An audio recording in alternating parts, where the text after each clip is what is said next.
Ini Hasif. Dia berumur 23 tahun. Seorang pelajar di sebuah institut pengajian tinggi terkemuka. Hasif boleh dikatakan seorang yang agak pasif dan kurang keyakinan diri. Dek kerana sifatnya itu, dia tidak mempunyai ramai kenalan. Di laman sosial Twitter, hanya 2 orang sahaja pengikutnya. Amir, seorang pemain Dota yang tegar.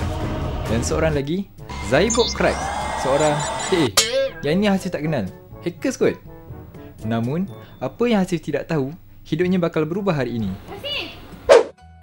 Awak ni Hasif kan? Awak... Sayang, apa kabar denganmu? Di sini ku Akhirnya Hasif lari meninggalkan perempuan itu kerana dia sangatlah malu. Sejarah tercipta. Ini kali pertama Hasif ditegur oleh seorang gadis yang sangat cantik. Tiba-tiba Hasif tersedar. Dia perlu memberanikan diri dan menegur semula gadis tadi. Boleh jadi, she's the one untuk Hasif. Hasif nekat untuk mengubah gaya hidupnya supaya lebih bersedia untuk berdepan semula dengan gadis tadi. Hasif mula menjaga penampilan dirinya agar kelihatan lebih kemas.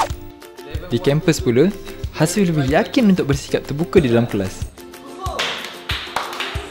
Hasif sentiasa menyiapkan assignmentnya lebih cepat dari deadline menggunakan komputer yang sangat canggih di bilik IT. Hasif mula menjadi pengunjung setiap perpustakaan di kampusnya untuk menambah ilmu pengetahuannya. Bayangkan, perpustakaan sebesar ini, semuanya ada. Kini, tibalah masa yang dinantikan. Hasif? Dah lama kau perhatikan saya? Lama juga sebenarnya sebab saya nak pulangkan awak punya kad pelajar ni. Kad pelajar? Hasif tergamam. Dia tidak percaya dengan apa yang sedang berlaku. Lagi yang selepas awak pakai ni. Ya ke? Awak suka ke? Suka? Beruntung Hasif belajar di sini. Di mana? Di College Polytech Mara lah. Di KPTM, semuanya ada.